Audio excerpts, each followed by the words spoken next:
Welcome back to the channel. Hope you're all keeping safe and well. So I've just got home from the Tottenham Hotspur Stadium, where Spurs have, of course, beat Leeds United 2-1 in the Premier League. The first league win under new boss Antonio Conte. Goals from Pierre-Emile Højbjerg and Sergio Reguilon give Spurs the 3 points today. Two very contrasting halves of the game, but Spurs up to 7th, only 4 points away from the top four. I've got three very special guests with me to talk about today's game.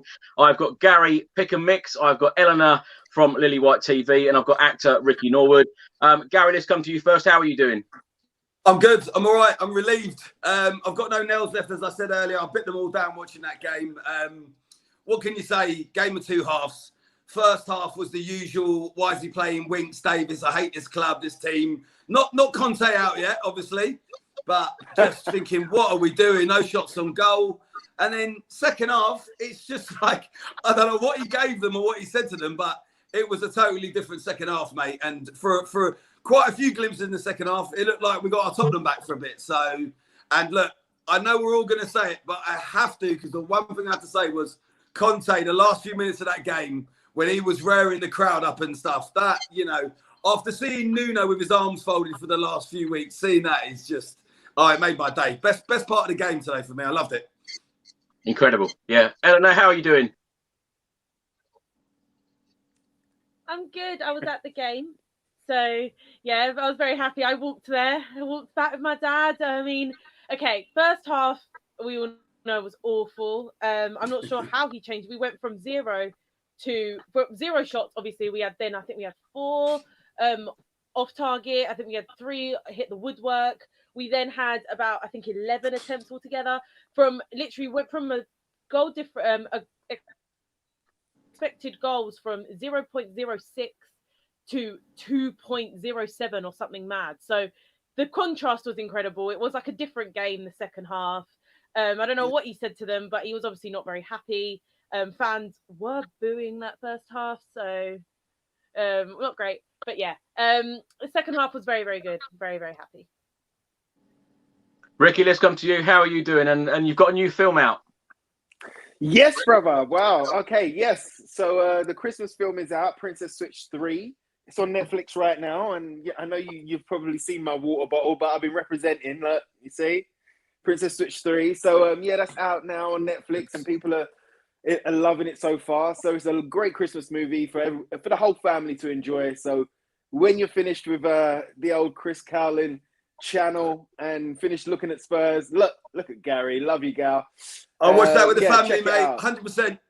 Oh, good. I'm glad everyone enjoyed, man. But on today's game, Chris, I thought it was a good one. I thought it was all right. I mean, I didn't get to see the first 28, 30 minutes of the game.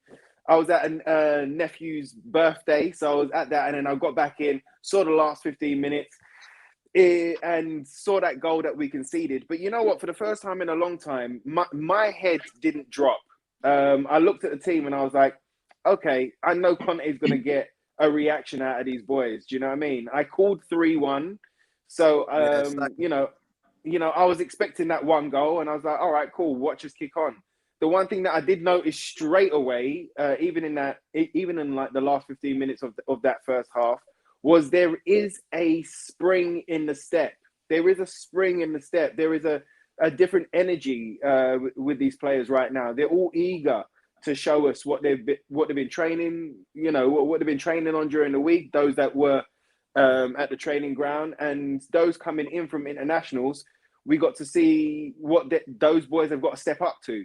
So, listen, that's what you call a reaction. You know, there's been many a first half. We've had many a terrible first halves, and then we're hoping for a reaction in the second half, and we don't get it. Do you know what I mean? So to see that today was fantastic. There was a spring in all the boys' steps. So this is just the beginning, boys. Yeah, great.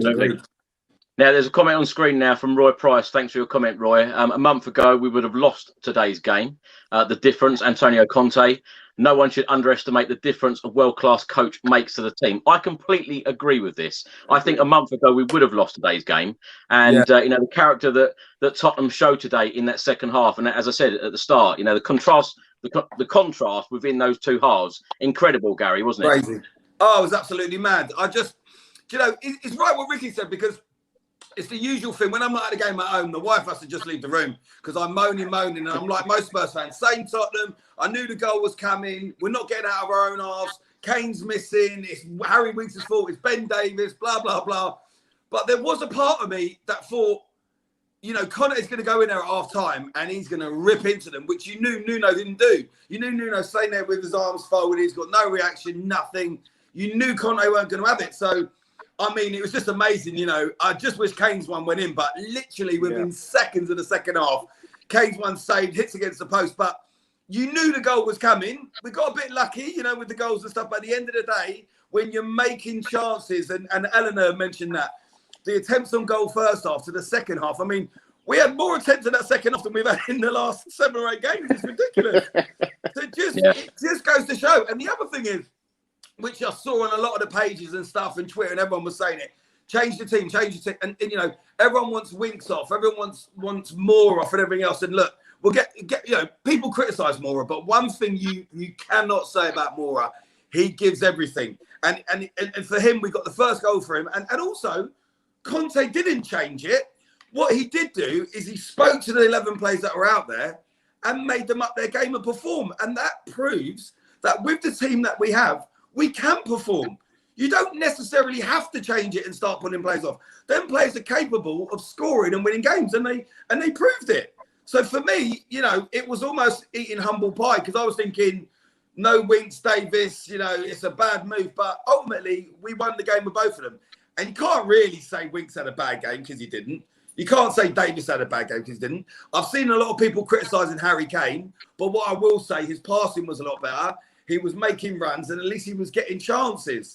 So for me, I'm happy. I don't think any player, you know, outshone any others. There was no amazing players today, but as a team, second half, a lot better. So I'm happy. I'm happy. Helen, let's come to you. Let's talk about the starting lineup. Now, of course, an hour before kickoff, the starting lineup come out. Christian Romero out injured. Oliver Skip suspended. Now, the 2 players that come in, Harry Winks and Japhet Tanganga. Was that a surprise for you, or did you expect that?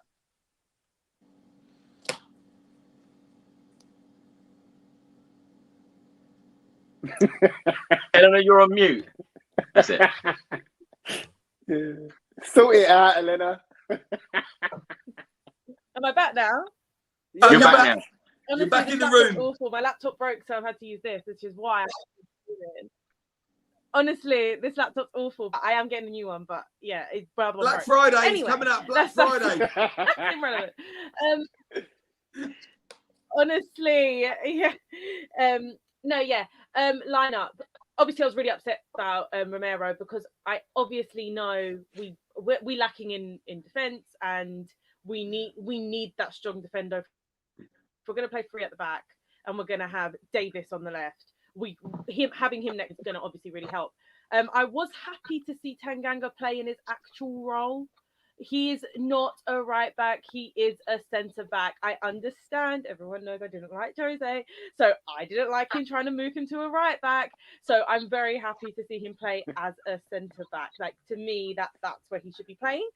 I was happy as well. I mean, this is not about the lineup, but just in general, I was happy to see Seth get some minutes, because I think Conte needs a wing back, and I think Seth being that wing back, he can coach him. So I'm very happy to see that. Obviously, you need to stay fit, but that's just a separate note.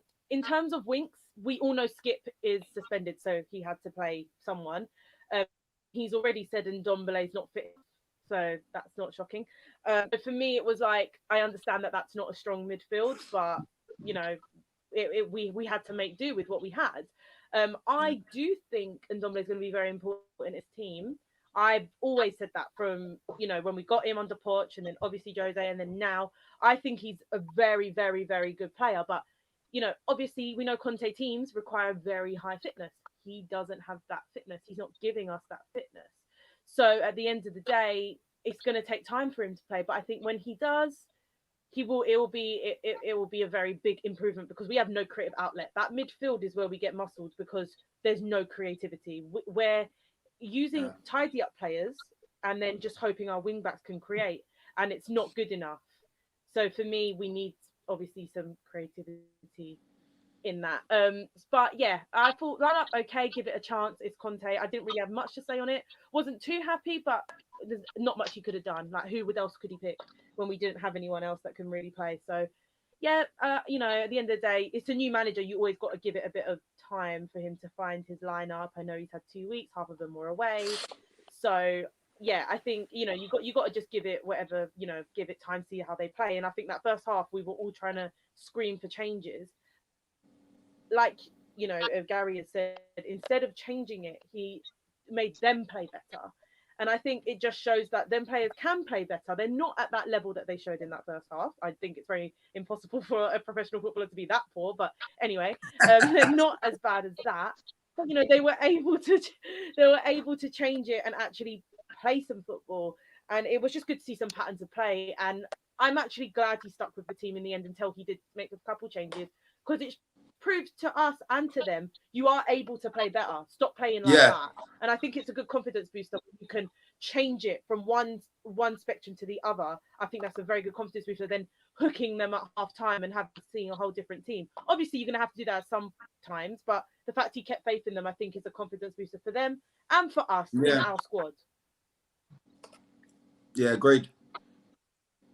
Ricky, let's come to you on the same question about the starting lineup, because I felt today, you know, I was in the pub before the game talking to a lot of Spurs fans about what we thought that the starting lineup would be. And I mentioned that I thought that Harry Winks would come in for Skip. You know, we all thought that you know, would happen, really. And the amount of people who would have seemed very disappointed and have been very disappointed when Harry Winks has played under Jose Mourinho, under other managers. And today, it just felt like Harry Winks in the starting lineup, and everyone was like, "Oh, okay, Harry Winks in the starting lineup." But previously, people have been very, very disappointed that he started games and got minutes. How did you feel about it? I said it to you the last time we was on, Chris. I said, you know, I trust Conte.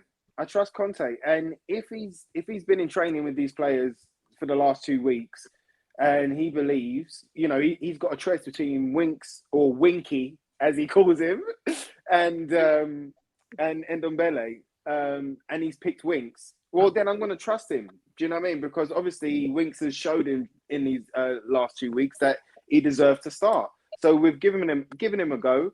And like, he didn't make too many big mistakes. He didn't really set the world alight, but he did keep the ball ticking over. Yeah.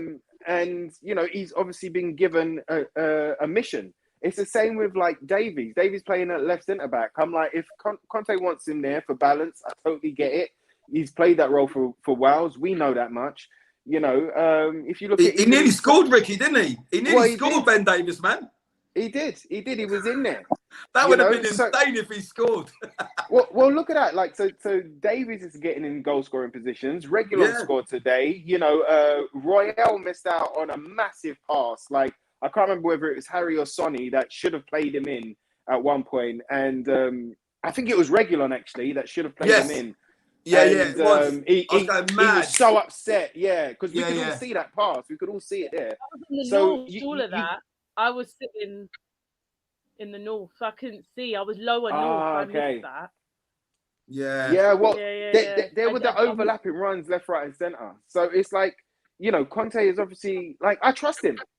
If he wants to bring on Dele, cool. All right, Dele's shown. If he doesn't want to play Ndombele, I'm like, all right, you know, today I would have complained about it. But we've got to look at that midfield, which is the midfield that we've complained about a lot because of, you know, whether it's the wrong combinations or the performances that have been coming out of that midfield. But that midfield got 90 minutes. You know, he changed Tanganga, he put in Sanchez. I thought Sanchez looked solid when he came on. He was big, he was bulky, he broke up the play again. You know, he brought on Dele and he brought on Sessegnon, which I thought was fantastic. Do you know what I mean? Like, since Sessegnon as a wing back, you know, he could be a player that really flourishes under this Conte system and the way we're about to play. So it's all the beginning. It's all the start of something. You know, he's got to assess his squad. He's got to see which players he can trust when it comes down to the crunch. And I think he's well within his right to put out whatever lineup he wants because, like I say, I trust what he's doing. So yes, you're absolutely right. Before Conte, if Winks would have started, I would have been straight away. If I looked at that lineup and it wasn't Conte that was managing us, I would have looked at that and I would have been like already depressed. Like I would have been like, all right, and cool, here we go, let's go on, you know. But I wasn't. I was like, all right, let's see what you've got. Exactly.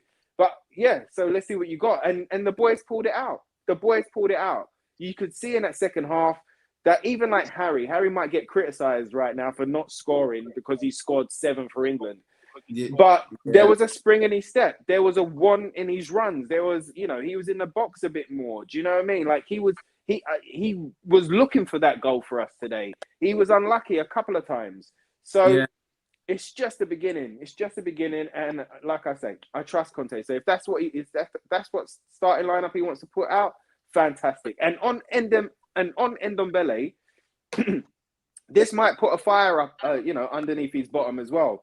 Because he said it during the week, you know, when he was in the press conference there. So when asked about Ndombele, he's like, look, I need him to work harder and I need him to work harder for the team, you know, and be there for the team rather than be there for yourself or the individuals being there for their own personal performance, perform for the team as well. So it might put a fire up his backside to go, oh, okay, all right, well, next week, I'm going to make sure you put me in that starting lineup. And this is what we all want as Spurs fans. We want that competition. We want that fire. We want that competitive nature between them. So because that'll mean that Tottenham are doing well. Surely these few weeks, though, Ricky, of Antonio Conte having, you know, these 2 solid weeks, a lot of the players have gone off on international duty. The likes of Harry Winks and Tanguy Ndombele have stayed at Hotspur way. Ndombele must be very, very disappointed not to get the nod and not to get that place in the starting 11 today. Yeah, he should be. But that's a good thing. I want him to care. I want him to be upset. I want him to be like, oh, that should have been me, you know? Because now he's got to prove himself to be in that starting 11 next week. I reckon he probably slept through his alarm, Chris. Because he's trained so hard this week. Because even Reguilon, who's probably one of our fastest players, the amount of times he said I'm dead is more times than you say my thoughts on this. Yeah, it really was. So I think, and I agree with Eleanor. Ndombele is going to be massive for this team. Like, make no mistake about that. The further we go into this season, we'll be seeing less of Winks, and well, not necessarily less of Winks because we're going to see him in the cup games, Europa Conference, and stuff like that. But Ndombele will be our main player in the Premier League. I do honestly believe that, and I think even a 75% Ndombele is better than 150% Harry Winks. But like what Ricky said, and I have to say this because I was one of them fans that was like, no, because I hate Harry Winks. And Craig, who's a regular on your show, Chris, he just messaged in saying on your live chat saying, you was very complimentary about him at the beginning of that half-time, Gary, because I wasn't happy. But I will say this, and it's like what Ricky said. If it was under Nuno, we would have been straight on his back. But with Conte, he's got that level of respect where, like what Ricky, like what Eleanor said, and probably you think the same, Chris, is at the end of the day, he's a trusted winner. And even more so than Mourinho. If Conte wants to start with Winks, I mean, he didn't have much option anyway.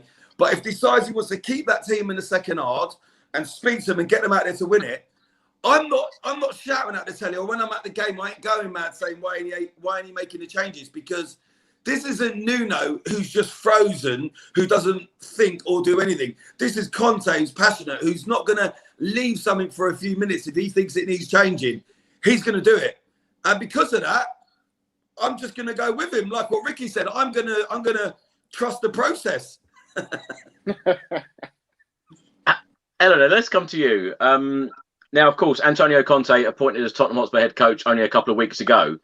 How have you felt in the last couple of weeks? Because, you know, I think one of the last times you were on, we were under Ryan Mason, I think on the last day of last season.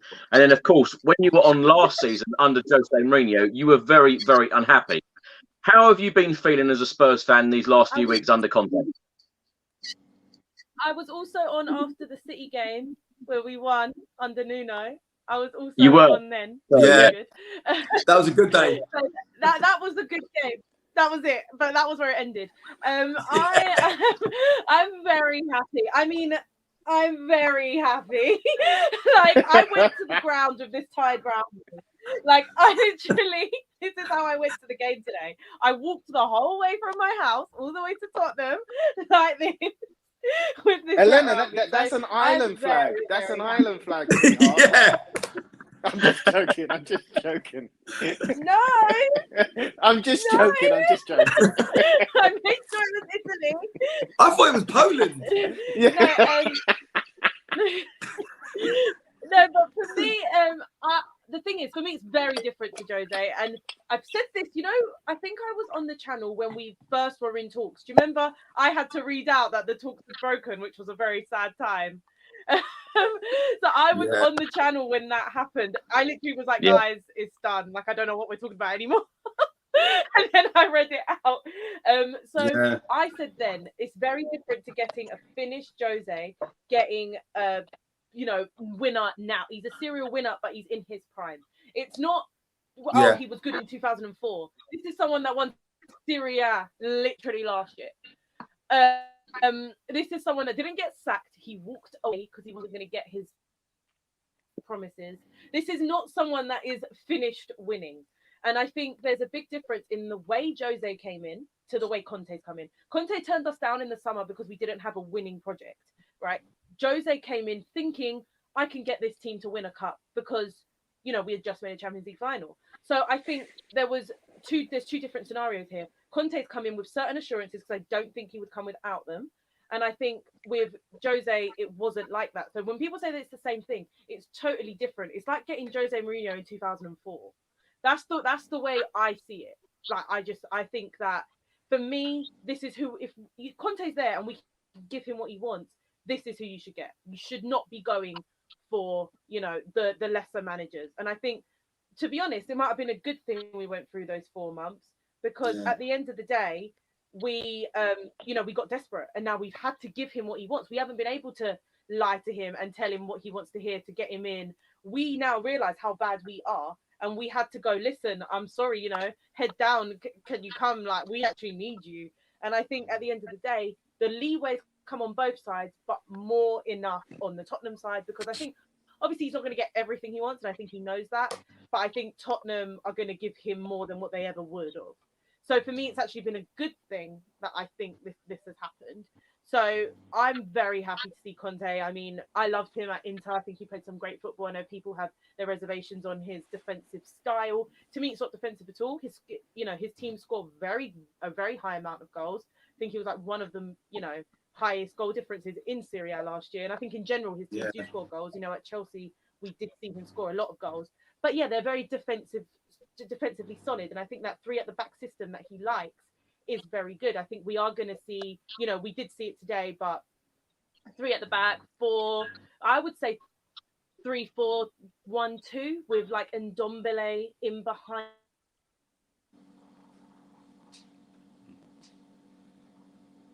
Is she frozen? She's froze. You froze. Ricky, let's come to you. Now, I'll tell you what really impressed me today about Antonio Conte, he was out of his technical area for pretty much the whole 90 minutes. He was shouting. He was doing everything to try and get this Tottenham team to pass the ball, to do exactly what he wanted. Even Cesc Fabregas, the former Chelsea player, has come out and said that, he has won trophies, everywhere he's gone. And even Antonio Conte was telling him where to pass the ball and exactly what to do. He wasn't used to it and said that, he didn't have any freedom under Antonio Conte. Now, Antonio Conte is constantly shouting demands from these players. For me, I absolutely love a manager like this. He's running down the touchline. He's literally, feeling every single tackle, feeling every single pass. I love his passion. I absolutely love it. And Ricky, I'm going to let you speak. I just want to say very quickly, Chris, you have not stopped smiling. I think you might be smiling more than me and Ricky these last few weeks. Do you know, I've never seen you smile so much. I can't compliment Antonio Conte enough because I absolutely love passion. I love passion for our football club. And I tell you what, for a manager to come in, 3 games he's been in charge, which all unbeaten, I might add. Not the greatest performances, but unbeaten. No. He's really shored it up. And, for him running down the touchline, for him constantly shouting at our players, I love to see it. Ricky, what are your thoughts on Antonio Conte? Oh, mate, do you know what? Honestly, it's exactly what we needed. He is exactly what we needed. And what I love about 100%. him is the demand. You said the demand. Do you know what I mean? He demands performances. We knew this with him coming in.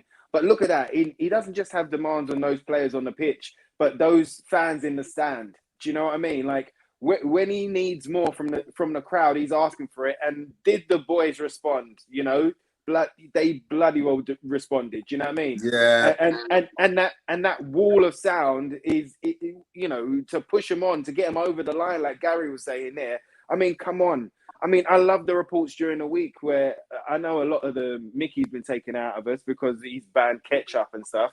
But it's not so much banning, it's about wanting more. It's about being better. Do you know what I mean? And he's put demands not only, like we say, on the squad, but he's put it on the chefs and the staff and, you know, the other coaches. And he wants a togetherness. He wants everybody to lift up. And, you know, that passion that he showed not only on the sideline, but at the end of the game when he went and slapped and hugged every single player, it's transferable. It's addictive. You can't not respond. Brilliant, to it. Isn't it? You can't not respond to it. I mean, like I say, we're cracking jokes about Regulon here, but like he literally, I don't know, he got subbed 15 minutes, 20 minutes before the game ended, and he was breathing that hard at the end of the game. I'm like, what's going on here? Do you know what is so special about it, though, Ricky? Is the fact that we are feeling, you know, how good was it? You know, did we feel after that game of picking up the 3 points? But at half time, we haven't even spoken about the first half yet. But at half time, the players actually booed off by our own fans. You know, with a brand new manager, because we hadn't had a shot on target again. You know, going into this game, 226 minutes without a shot on target, add another 45 to that, and we're all thinking, oh, here we go again. And then, you know, at the end of the game, you know, Antonio Conte, as we all saying, the passion, you know, the way that he's hugging all the players, the way that he's like celebrating like we just won the league. I love it. I absolutely love the passion from him. Brilliant. Listen, the ladies and the lads and ladies in the ground today, okay? It wasn't that they were booing Conte, because I don't think they were. No, they weren't. They were letting those 11 players on the field know that what they were doing was not good enough. So we demanded more of those, more from them. Conte heard that. He already is gonna want to demand more from them. But as soon as he's heard that as well, you know, he's probably used that as motivation at halftime and gone, listen to that. Like, what is wrong? Like, come on, let's show them what we've been working on all week. Do you know what I mean? Let's go out there and put a foot in. And, like, look at that. As soon as the second half started, the Harry Kane chance. There was a Sonny chance. Do you know what I mean? We hit the post a couple of times. There was only one team that was going to win in that second half. You know? Like I said at the beginning of this, I predicted 3-1. When we went that one goal down, and let's talk about that one goal for a second, it was a dynamite goal. Super precise pass. It was quick. You know, Dan James was quick. You know, Royal got done, didn't he? He got done. He got nutmegged and everything. It's one of them things. Royal got done on the right side, and Reggie didn't come back, you know, and open up his body enough to kind of prevent that goal as well. But it was super quick. So you got to give it, you know, a good goal. You can't do nothing but go, all right, cool, it was a good goal. But look at that reaction when we came back. Harry was about it. Sonny was about it. The whole team was about it. We've spoken many a times about getting goals from other places from this team. Do you know what I mean? Not just Harry and Sonny. Where else can we get goals? And Højbjerg scored today, our DM, and our left back scored today. This is just the beginning. Just the beginning. And the way that they're working, you know, you like Gary was saying there, how many times did Regulon say that he was dead in the post-match conference?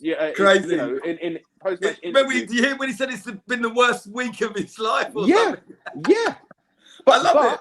It's getting through to him, because I think he even said, do you know what I mean? Like, it's better to win, it's better to die. What did he say? It's better to win and die, or like than to lose, or something along that was part of the mottos and the mantras that have been, you know, like drilled into him the last 2 weeks that we've all heard about and read about, you know, so you can start to see it's coming out. And even though he was dead dog tired, look how like invigorated he was about the win and the 3 points and the performance and the togetherness. There was energy in his voice. You could feel it. It wasn't just a standard response like, oh, okay, I've got to answer these questions. There was an even though he was out of breath and breathing heavy, there was an energy in his speech.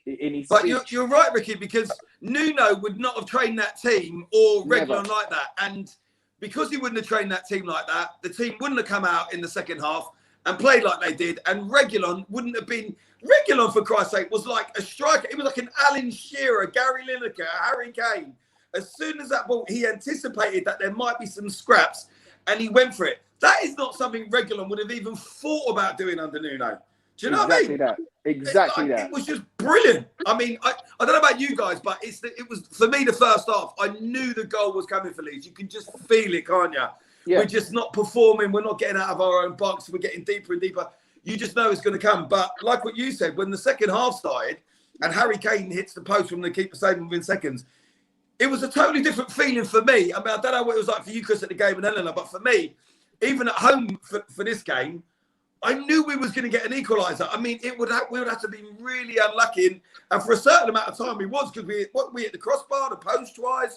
There was all sorts going on. But it's just that level of confidence under Conte. And if the fans can feel it, and I'm feeling it at home, and you're feeling it at the ground in the second half, Chris, and Ricky, you're spot on when you say at half-time, the fans were booing the players, not Conte.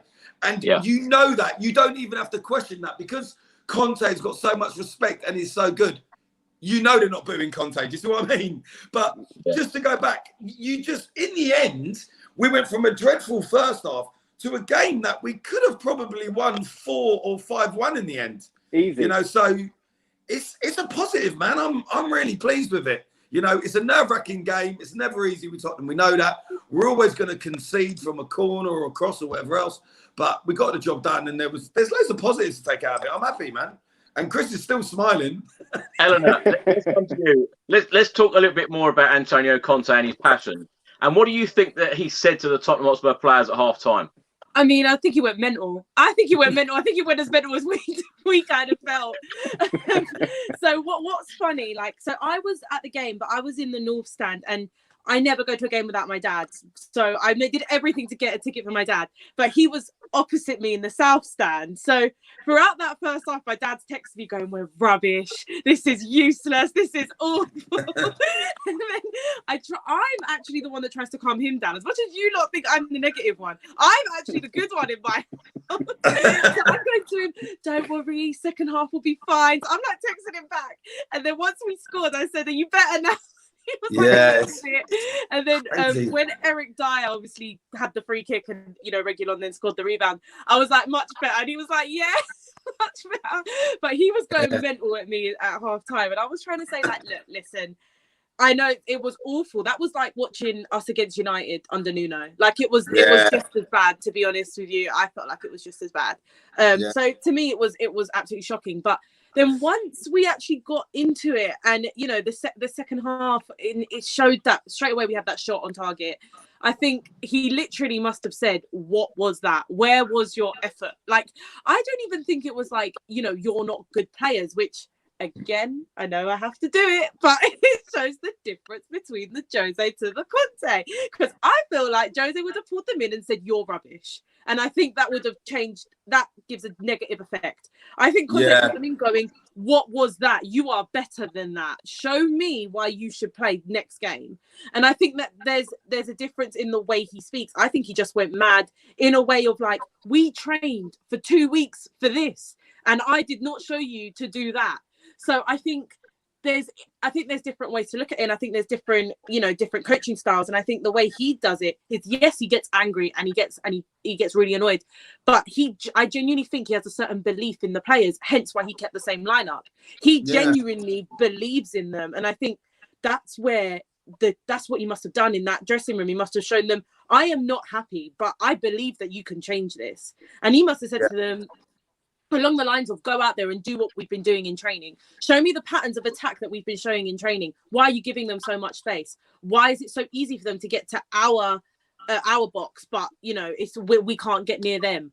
I think that for me, it's just the way he go about it, and I think he went about it so different compared to what Nuno or Jose did.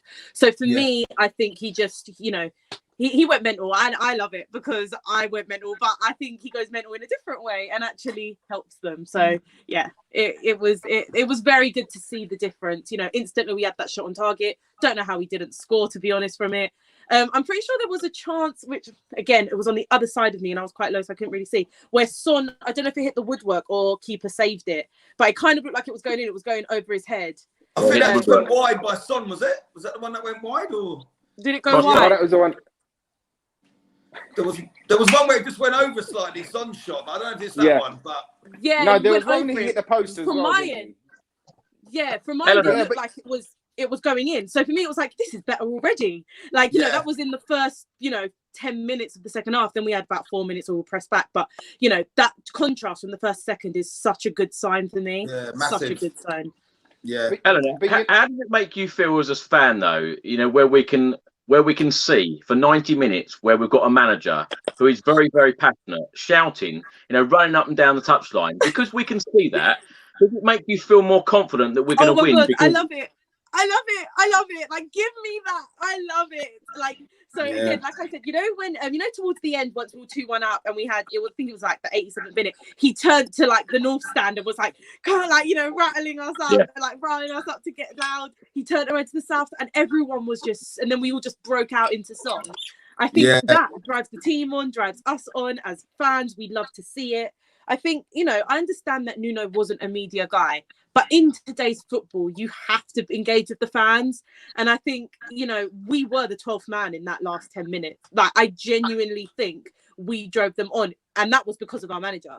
The way he's so passionate shows us passion. We then show it to the team then grind it out.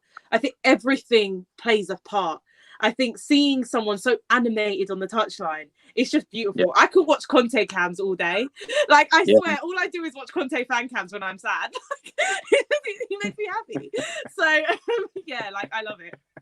You're not watching me like this, I love it. Eleanor, you sure you shouldn't be watching Chris Cowlin's fan cams, no? Oh, then, I'm always here. Don't worry. My thoughts on this.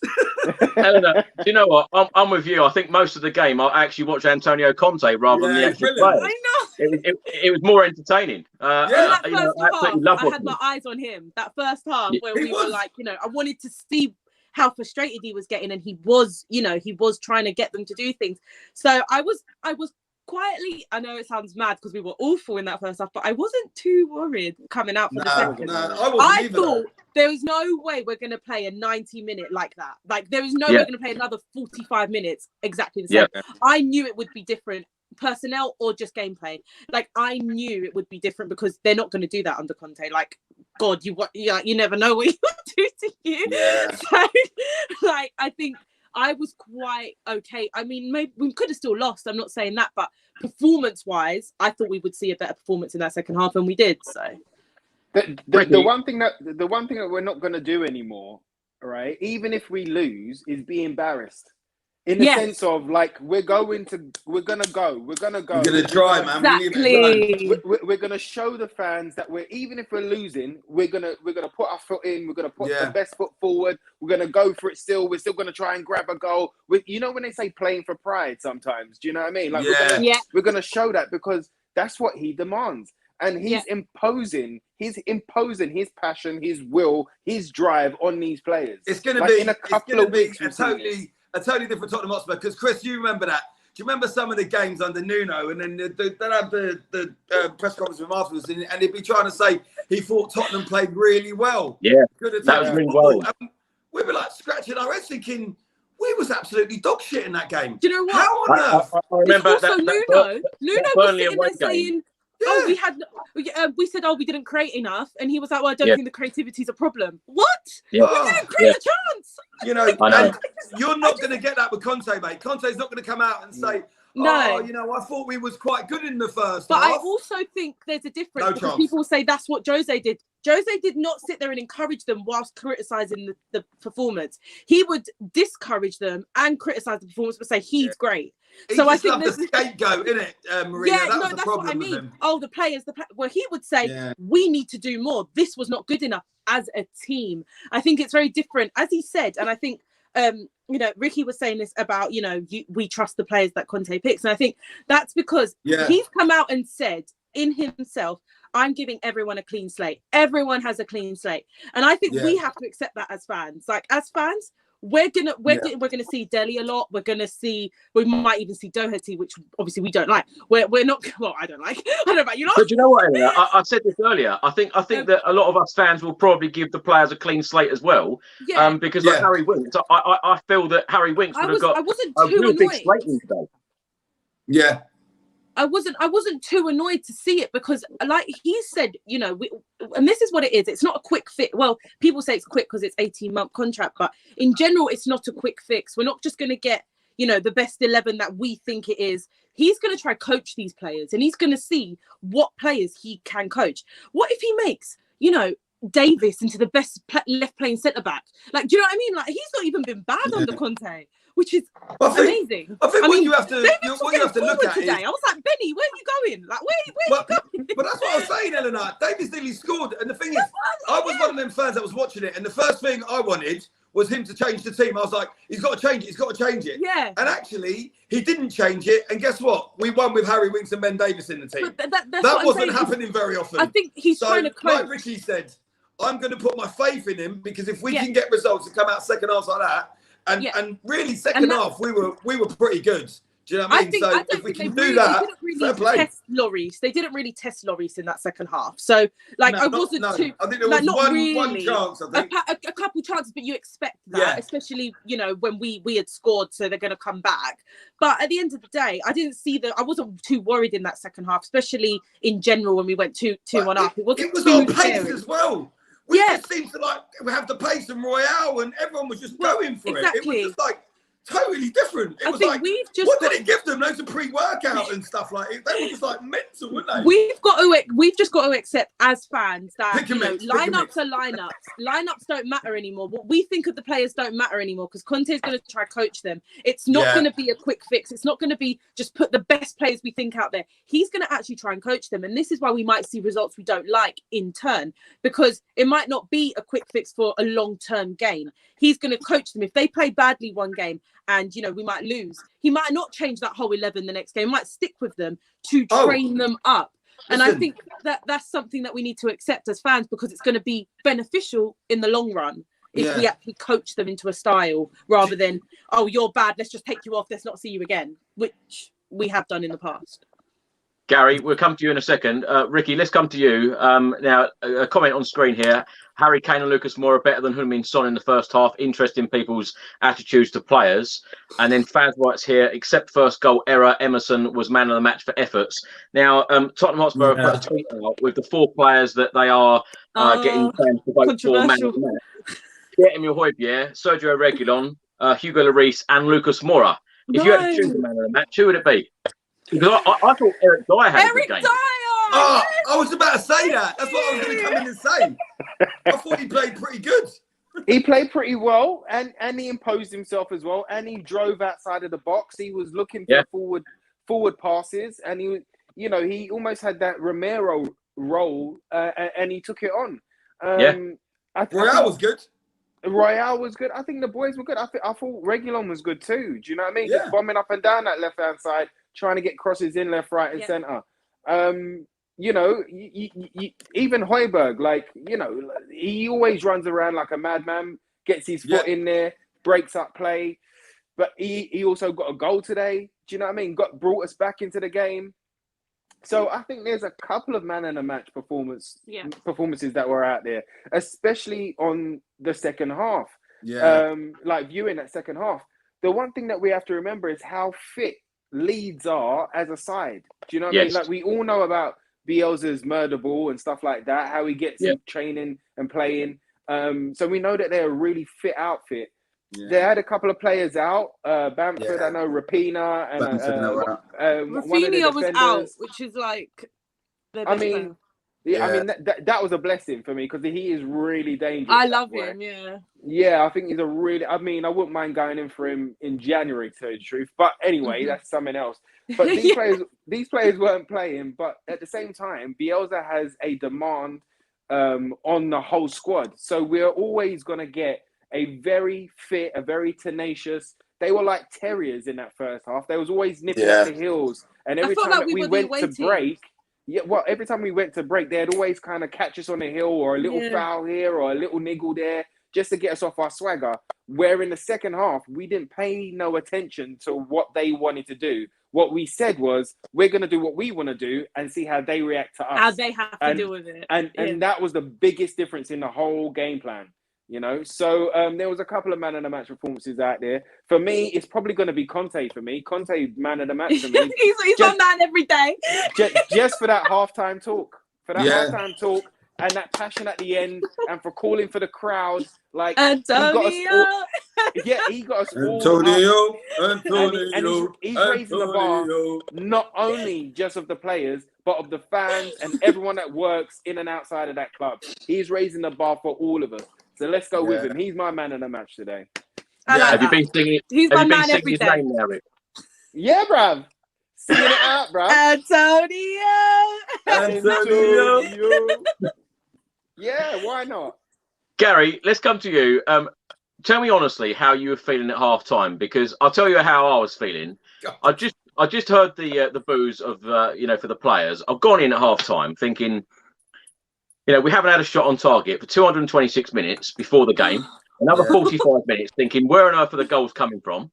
Yeah. And I thought, you know what? We've got Antonio Conte as our manager. Sorry to big him up yet again, but I love the guy at the moment. I agree. And I thought, you know what? We're going to go out there and we're going to win this game 2-1 because Antonio Conte is going to demand it. And we did. Yeah. But how are you feeling at half time? Are you worried? Because I just had a sense of like Pochettino days of when we go 1-0 down, I've been thinking, don't worry about it. We're going to come back. We're going to come back and we're going to win the game. And that's exactly what we did. How are you feeling, though? Well, I got to be honest, mate. I weren't feeling too good. I mean, my wife was more confident than me. She's like, no, don't worry, babe. Spurs always go behind. But I was like, yeah, but normally when we go behind, we don't come back now. And for me, what I thought we needed to do was make changes. But actually what he did, he changed the system. So we were just too deep, too defensive, not getting out of our own half. And then second half, he sort of went man to man. Regardless of what he said to them, it was part of what he said to them. And then he changed the system, but kept with the same players.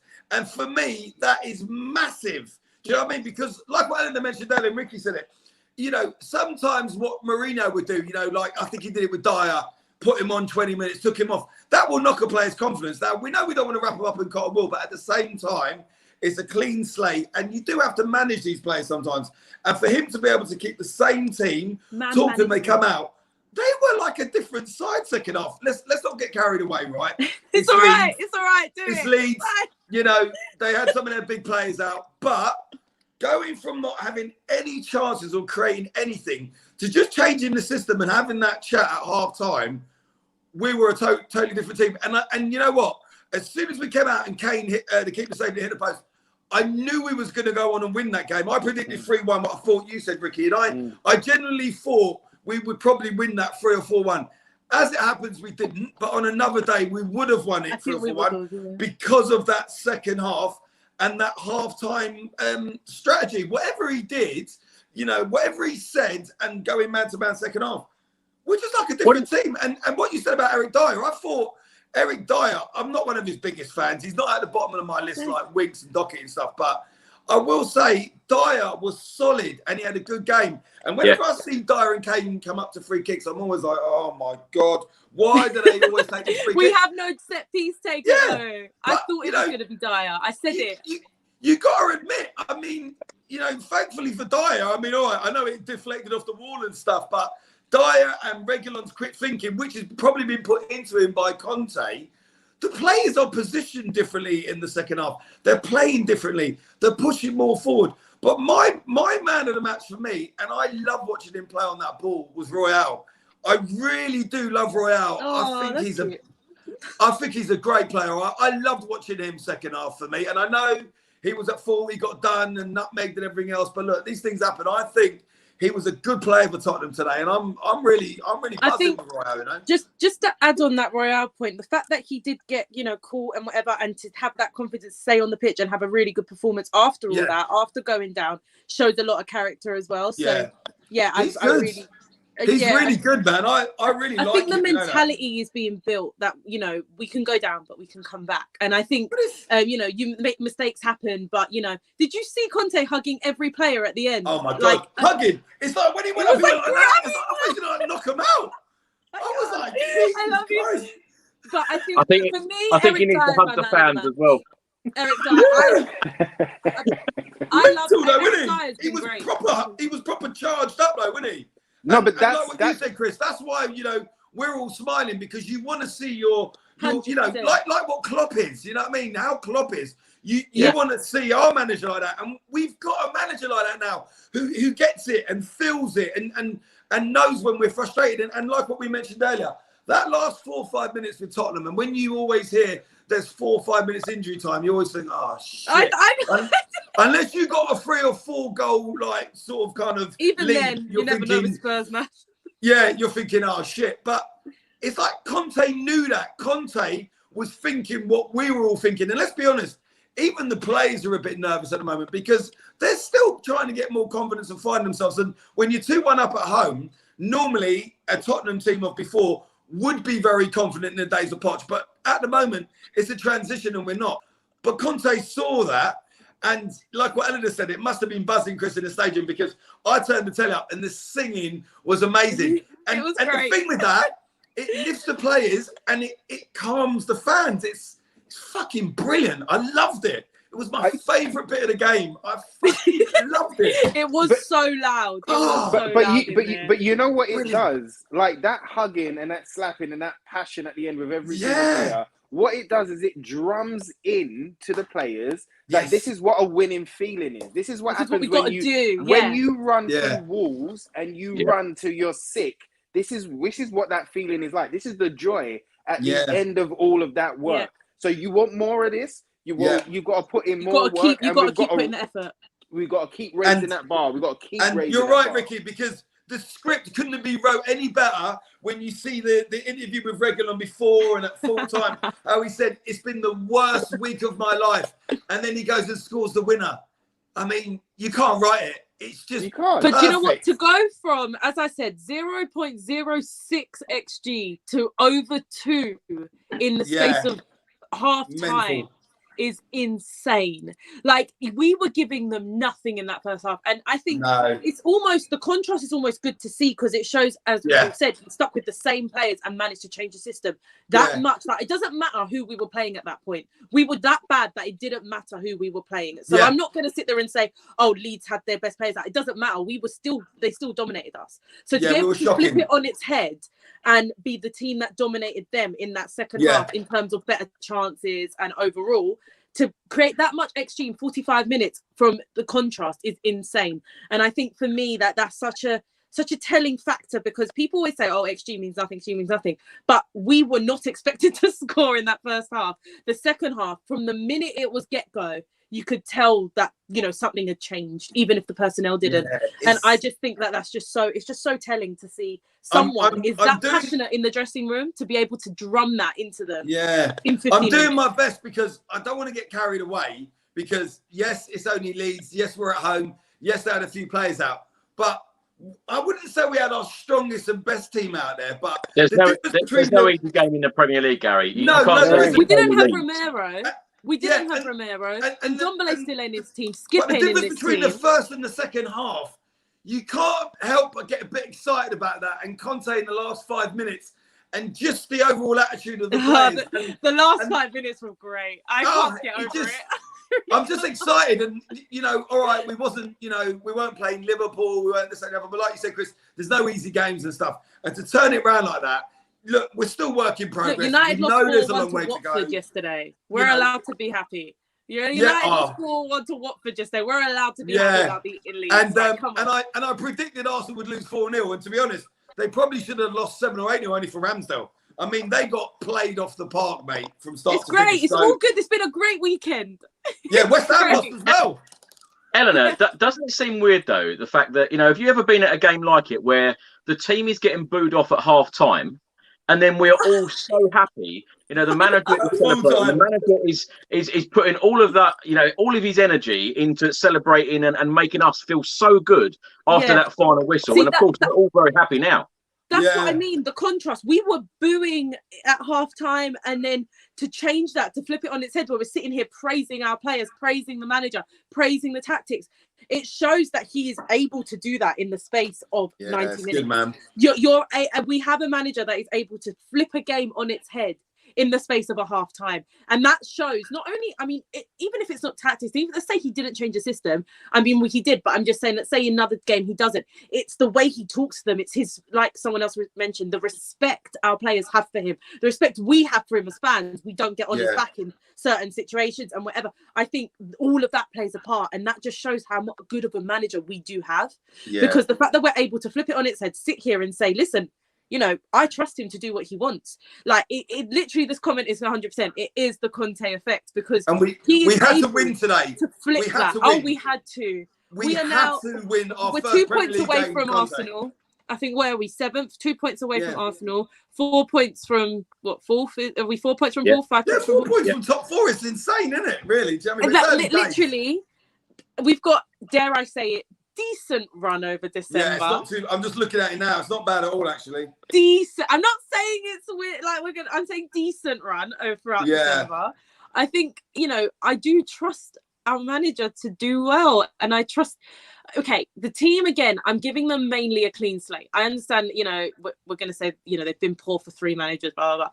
But under Conte, I think he's that good of a manager that he can coach these players to be the best of their ability. Not the best of, like, you know, their positions or whatever, but he will get the best out of them that they possibly can. The way Poch had us feeling that he would coach these players to be their best, I feel like Conte will coach these players to be their best. He demands high fitness. He demands them to work outside of the training ground. And I think for Conte, they will do it. They will run through walls, as Ricky said. And I think, you know, the way he sat there, he's probably spoken to them after saying, like you've said, this is what winning is. This is what winning feels like. You're able to flip a game on its head. Like, you did that. Like, he probably said to them, you did that. You managed to do that. That builds belief, and that we can drive on from here. And like I say, we have a good December. So, you know, kind of keep grounded, but it's a little bit difficult. Yes, it's exciting though. It's exciting because it was such a difference between the first and second half, you know. That's why it's exciting. It's good. You know, a win's a win at the end of the day. And for Conte's first Premier League game, we had to win that, man. We had to win it. We couldn't be getting a draw or defeat. That just would have been unthinkable. So I'm just glad. And not just like nick the game and kind of just scrape it. We were pretty convincing second half, and we could have scored more. Yeah. And that's something we haven't seen much of in the past. So I'm glad. I'm glad. You know about our away games, Chris. They've been terrible, mate. But you know what? Smiling. I think the exciting thing is not so much what we've done today, but what today means for tomorrow. Do you know what I mean? Like, for the games coming, for the next things coming. Like, you know, we was one of the fittest sides under Poch. When Mourinho took over, his kind of fitness system was he put the responsibility on the players, and those fitness levels dropped. You know, Nuno came in and only spoke about hard work, but did we ever see it? We didn't see it. But we've heard about hard work. We know about the demands of Conte, and then we've not just heard words come out of people's mouths. We've seen it. We've seen the actions. Yeah. Actions speak louder than words. And we've seen it from that whole side in the second half. Yeah. And in the hyperventilation of Reguilon in that last interview. It was great to see him get his first goal, wasn't it? Reguilon in defence today. Do you know what? I just want to make a point on Reguilon defence, because I always am someone that always says he's very good going forward, quite shocking in defence, quite shocking in his positional in defence. Yeah. Doesn't track back enough. What is man watching, is ball watching. But today, he was a lot of the time making our interceptions, very much running, tracking back, very with his man in that second half. I felt like he defended very well, considering the way he has defended in the past. I'm not saying he was great, because I do think people have gone over his performance, but I think he was very, very, very good considering what he was doing. His defensive position was so much better than what we've seen in any other time, because that's why I always say, when he's obviously a defender, but you know, he hasn't been showing it for us. He's been a very good attacker. So I think today, to actually see him defend was great. It was great to see him be able to go forward and track back. very well. But he's got confidence now to defend because he's got Davies behind him. Do you know what I mean? Yeah. So he's got Davies there to clean up anything on the And then he can push left-hand forward. side. Davies, by And the he can way, push forward. I know Conte wants a left playing centre back, but Davies is he's shocking me. He's shocking me. I'm not gonna lie. Do you know what, Eleanor? Do you know what? To do one of these Spurs chats and nobody slate Eric Dyer, Ben Davies, and Harry Winks, who have all been involved in today's game. Yeah. It's got to be a first. I'll tell you what, Chris, what's also shocking is to go an hour and you not mention trophies. I haven't mentioned anything. Yeah. I was going to come to Ricky. Ricky, my next question is, what do you think Antonio Conte can bring to Tottenham in the near future? Trophies. Begins with T, ends in Y. I mean, not that we know what they are, but let me tell you what he's going to bring to us. He's going to bring to us an identity. He's going to bring to us a progressive way of playing. He's going to bring to us pride. You know, like when Nuno wanted to come out with that line that was written down for him when he first signed for us. You know, without Conte saying it, his actions are going to bring us pride as fans. Do you know what I mean? So all I see us doing is growing. We haven't hit January yet. We haven't got, some of Conte's players that he wants in yet, but the future's bright right now. So I've got every confidence now going into the West Ham game, the Carabao Cup game. I've got every confidence in the Conference League. I don't think it's a bad thing for us to be in the Conference League anymore. No. I think it's an avenue. It's a pretty trophy. It's quite a nice looking trophy. We spoke about this before, Eleanor, didn't we? Yes. It's one of the better trophies. It looks good. It's I'll have a picture with it.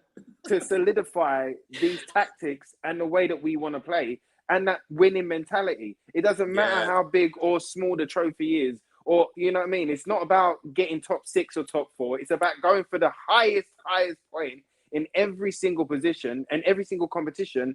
And then if we fall short, all right, cool, we'll assess it when we get there.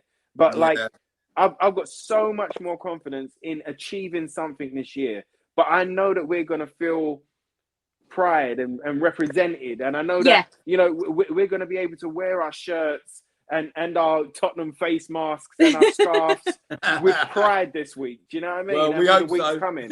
Yeah, come on, man. Come on. I got my Spurs PJs on tonight, so. Come on. Do you know what? For me, I don't know if it's going to be, everyone, talking about this season, I think Conte will succeed. He will bring us a trophy, probably will get us in the Champions League. But again, that might not come this season. It's hard to say with this crop of players that he's going to get both things done in this season. But I think he'll get us competing on all fronts, for both things. And then next season, I do think within his 18 months, he will achieve both those things. That's what I think. And then that's me being trying to be level-headed.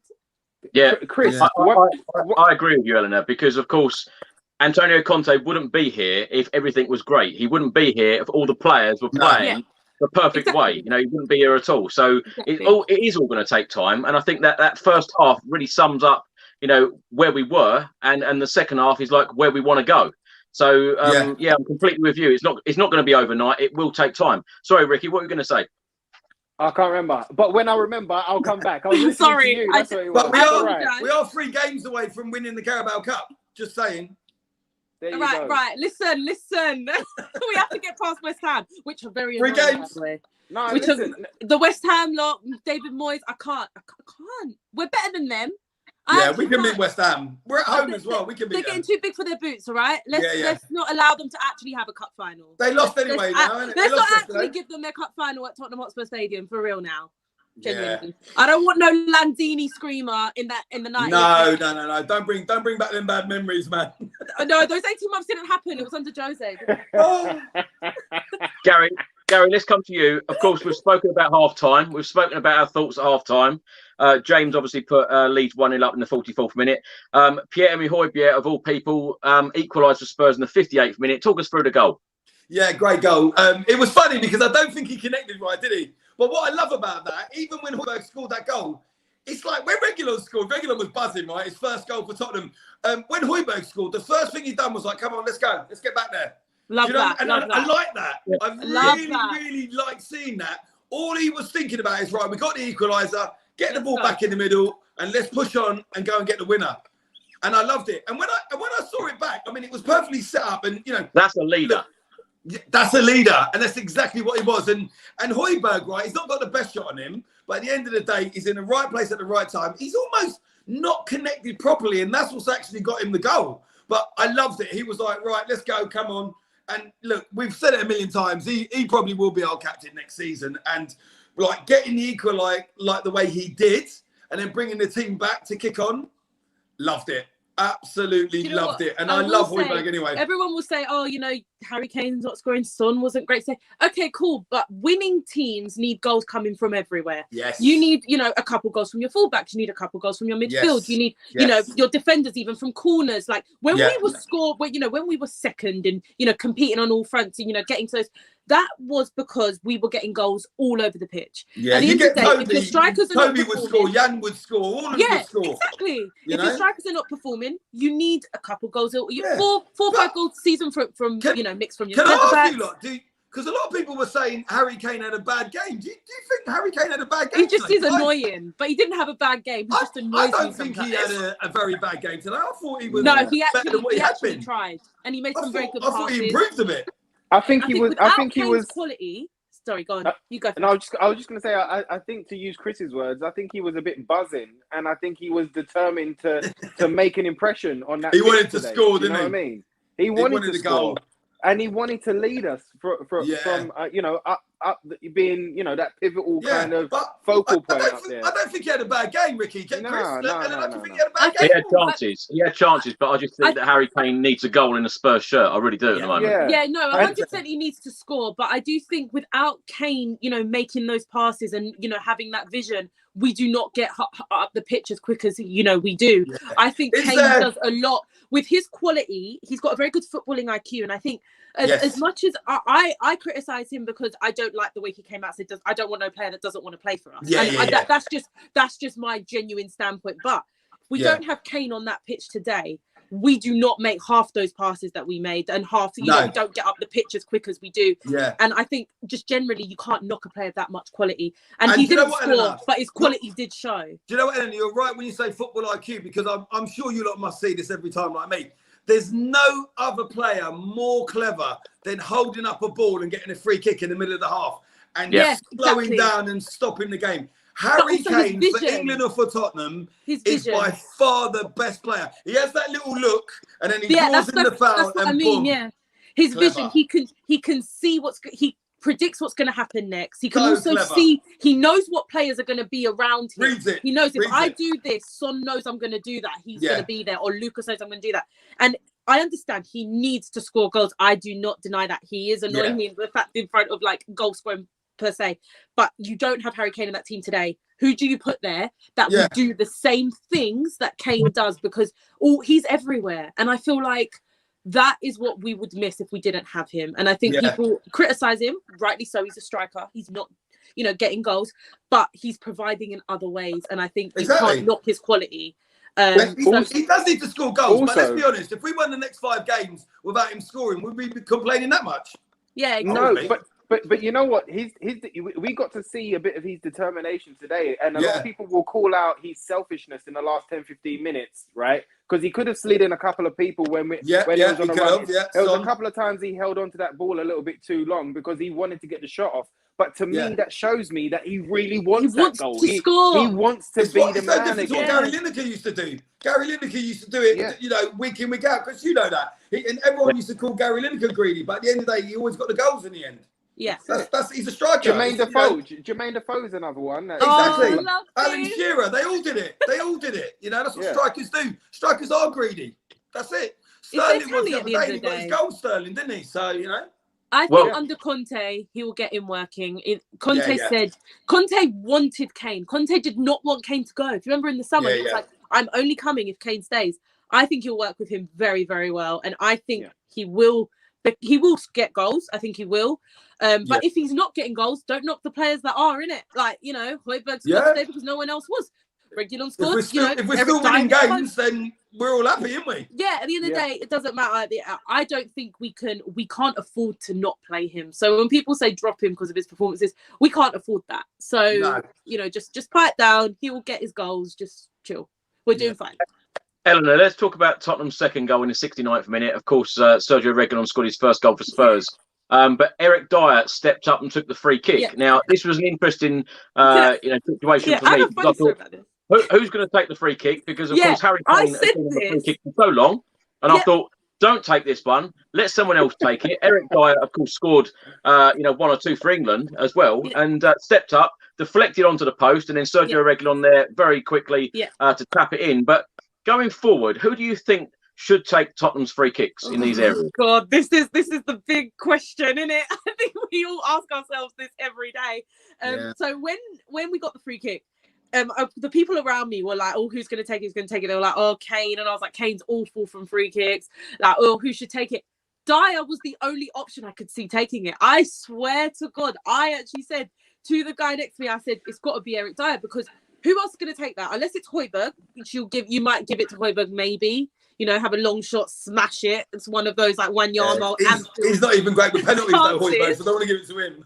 But I just didn't see who else could take it. So for me, I said give it to Eric Dyer.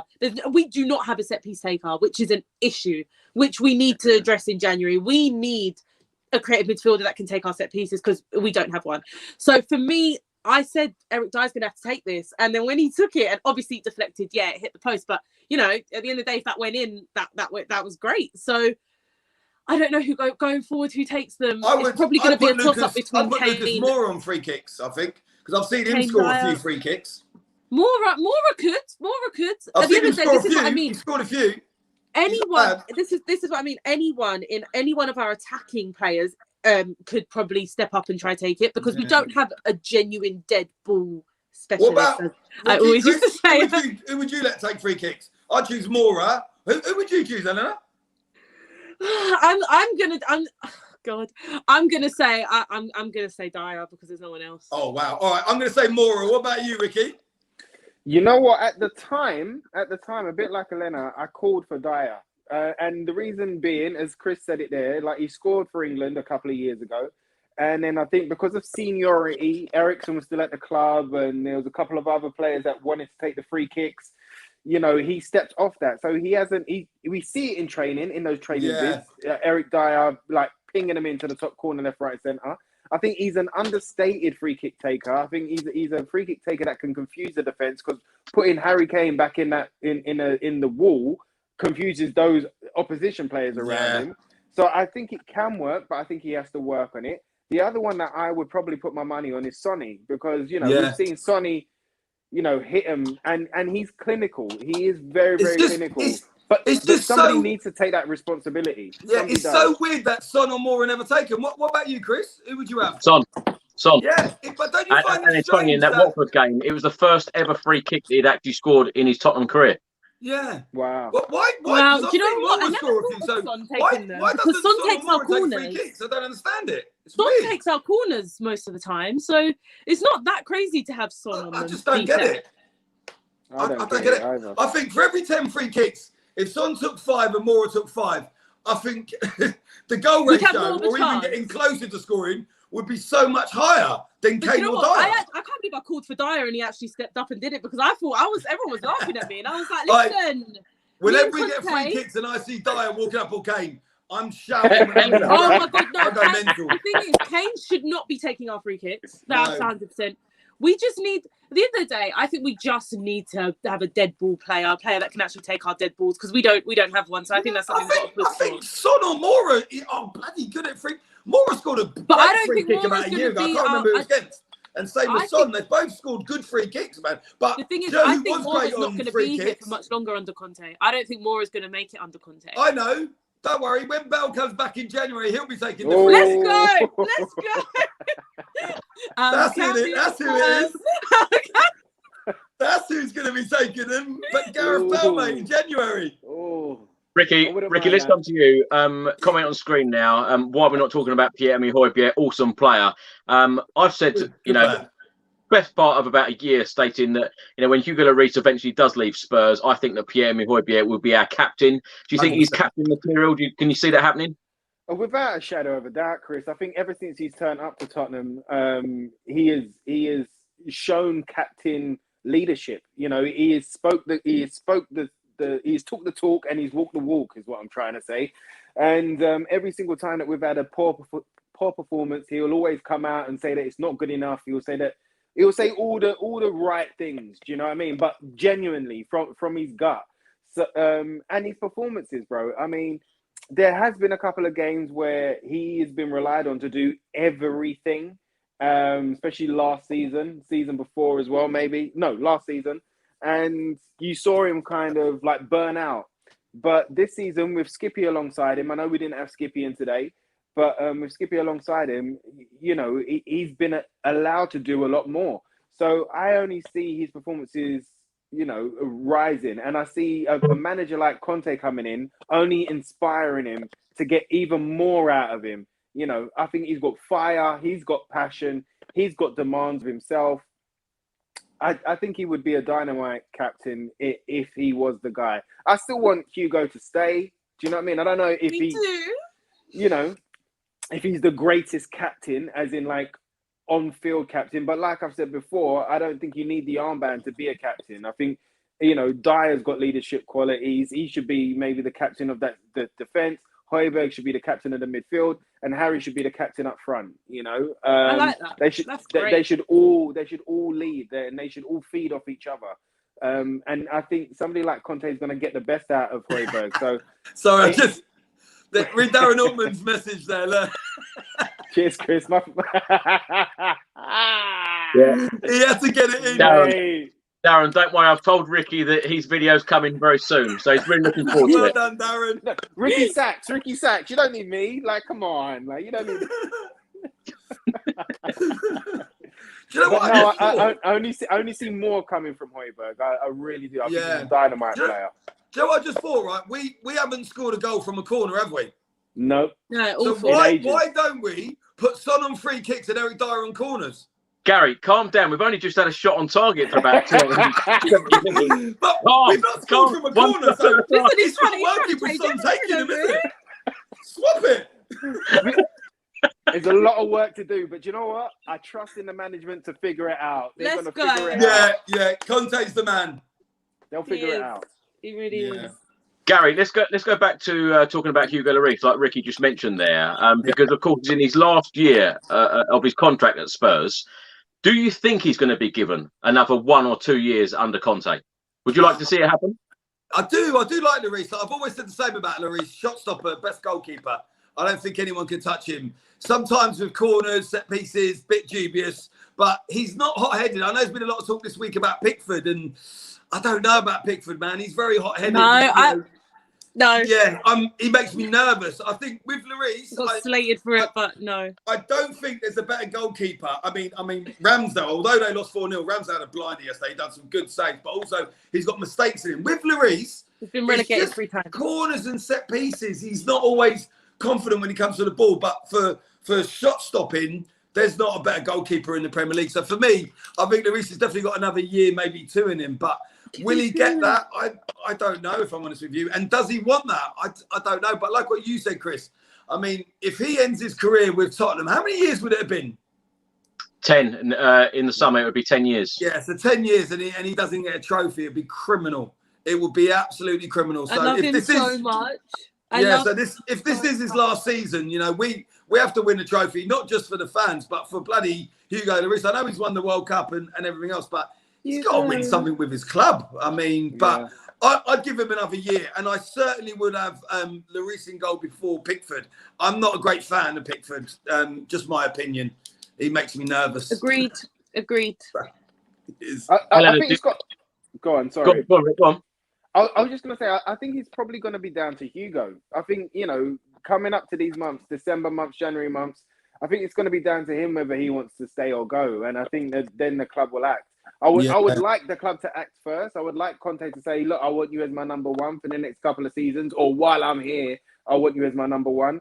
But I think it's going to be down to Hugo himself to kind of see whether he wants to continue with us. Is he 35 now, Hugo?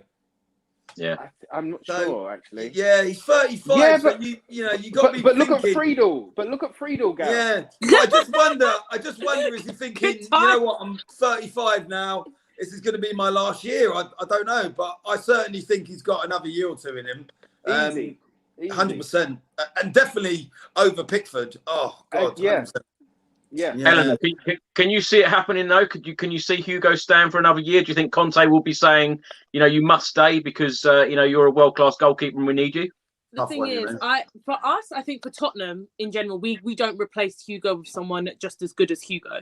So for us, it will be like, please stay. And I don't know if that's the same for Conte, but as fans, we feel like we've kind of taken him for granted. Well, I think I have personally taken him for granted over the years he's been here, because he's just always been here and he's just always been great. I mean, yeah, his distribution has been awful, but he saved us so many times that I just it's Hugo, he's there. And now that he's coming to the end, we're like, it's like panic stations. Like, how are we going to replace Hugo? So for Tottenham, I feel like we would want to. Tottenham would want to give it to him. I agree with Ricky. I think it's going to be down to Hugo. I heard some things that, he might want to go to America, get some, it's going to be easy money. He's going to, just, end his career there. But if we could offer him, convince him to sign another year or 2 years, I would personally offer him 2 years. But I think if we could convince him to do that, and, under Conte, and, maybe under Conte showing him that he might win something with the club that he's been at for 10 years, maybe he would do it. I would love to see Hugo sign another 2-year extension. I mean, I literally think he's got 2 years in him personally. I think, yes, he makes mistakes. And I think goalkeepers, when they make a mistake, it always tends to be a goal. So you notice it more. Whereas, like, for example, Højbjerg makes a mistake in midfield, it doesn't always tend to be a goal. No, he's a good goalkeeper, man. He's good. But I feel like Hugo, when any goalkeeper makes a mistake, it's always a howler of a conceded goal. So I feel like, you notice them more, but Hugo saved us so much. I mean, even today he made some great saves. Generally, the guys just at least 3 really good ones. We're just like, oh, Hugo, yeah, that's Hugo. But when he goes, who do Tottenham get? We're not going to get the Mendy. We're not going to get, we're not going to get the Ramsdales, really, because that's luck. You don't get a player that, you plays for a lower left side that is that good realistically. Yeah. And they've kind of got lucky with Ramsdale. Mendy's brilliant. When we are not going to sign someone on Hugo's level, and I think, for Tottenham to actually get that person that's good enough, give him 2 years, let him, and then start looking throughout those 2 years for someone that can actually replace, because I don't know who we go get. I genuinely do we go get Onana. I don't know who we go get. Yeah, I like him. I like Onana. But I think is he Hugo level? I don't know. I just don't know. We're never gonna know until they come in. No, yeah, I know. They get given the gloves. Because you could say the lineup and you're like Hugo. You're like Hugo. No one's mentioning Galini. Well, Galini's there. He's the heir apparent, isn't he? And we're about to see what he's about. The more games he's given. But right now, Conte wants to stick with his number one, because he's putting that responsibility out there. He's like, look, we're not taking anything for granted. I want my number one. Galini, I mean, maybe it's just what you do when you're comparing goalkeepers, but certainly some of the goals he's let in, Galini, I've looked at those and thought Lloris would never let them in. But I think that's an easy sort of thing to do, isn't it? But some of them have been soft, I think. But Lloris is Lloris. Am I being overly harsh because it's a goalkeeper? I don't know. But you've also got to remember, this is what I'm saying about defences, right? So if we know that Hugo's weakness is corners, well, now with 3 defenders there, why are we not protecting Lloris? Also with Galini, when Galini's played, he's played with a second string team and a second string defence as well. True. So that's totally different as well. True. So, Galini hasn't had a first... Chris, what do you think of Galini? Yeah, what are your thoughts on this, Chris? I think he's miles away from someone like Hugo Lloris. I think Hugo Lloris is going to be very, very difficult to replace. Yeah. No, I can't see him being Tottenham Hotspur number one. Definitely not. No. Unless we go get, for me, unless we're going to go get maybe Onana, Donnarumma, someone like that is going to be just as good, then okay, I'll be like, cool, yeah. But I don't see Tottenham going to PSG and be like, can I have Donnarumma, please? You just got him, but can I take him from you? Unless it's on a swap deal, unless we give them Hugo and then they give us Donnarumma, I mean, I'd be up for that. But I agree. But I just don't see it happening. Yeah, I'm with you. But Eleanor, like, just quickly, quality keepers wise, what I know is I only know a few quality keepers that are in world football at the moment, and I don't think we go and get them. And I think Hugo's up there with being one of the quality keepers still, and we should do everything to keep him. And he does love the club. Otherwise, he's been here 10 years. Of course, he loves the club. It's just, I do agree with Ricky. It's going to be down to him. It's going to be down to him, and that's scary. But I hope he loves us enough to stay. Yeah. Eleanor, just quickly, if Luis does leave, Roy Price writes on screen now, taking into consideration the English quota. We've been linked recently with Sam Johnston and Jordan Pickford. Enough. Any one of enough. them? I don't want to hear it. I don't want to hear it. Fair enough. Yeah. Fair enough. So are you all on the same page as me with Pickford? Oh my Because God, I just think say no to Yeah. Pickford, and Oh, I didn't good. go down well. I'm not going to lie to you. Yeah. But say Right. no to Pickford. I'm glad, because I wasn't sure if that was just me. So that's No. I think he's a decent goalkeeper, Gary, but he's just not. He's not Hugo Lloris, is he? Pickford, no, but he's got this all right. kind of like mad streak in him as well, though, and he's a bit hot-headed.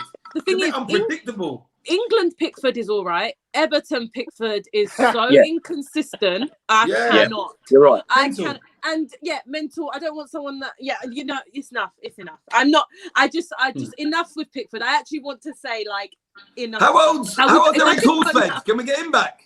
Eric the Viking. Just before we talk about the Mura game and Burnley game next week, another busy week for Spurs. We are almost a third of the way into this Premier League season. Ricky, let's start with you. We are only 4 points away from the top four. Now, I don't want to get carried away, but I just want your thoughts on where you think, the way Antonio Conte, this fantastic manager, has turned this game around today, and we've seen what he can do.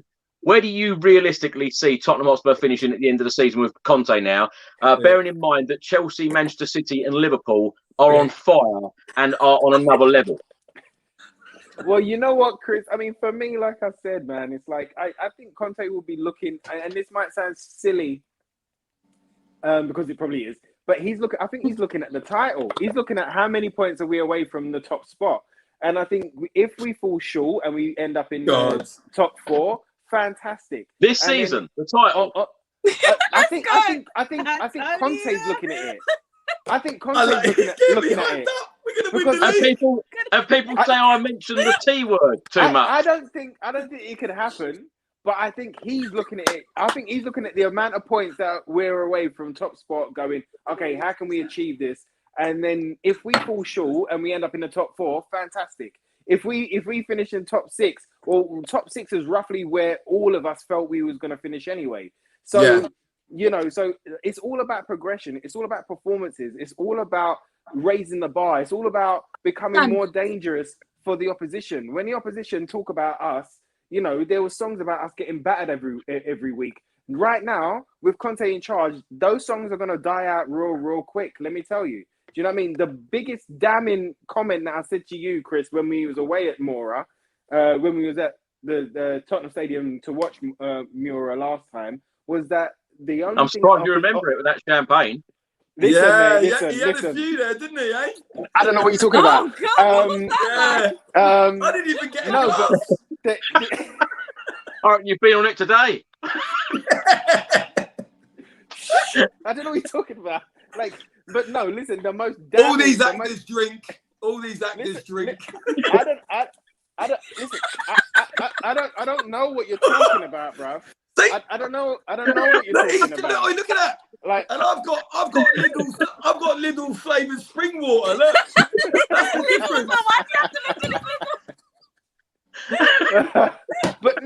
But no, the most damning thing I could have said about us was the opposition only have to try to score against us. Now that is changing. Do you know what I mean? There is effort going in left, right, and centre. Big up, Keith. There is effort. There is desire. There is determination. There's tenacity going on right now, and that's why I'm excited for whatever comes next. So I would happily say top four, because we can see Man United are falling like a stone a bit right now.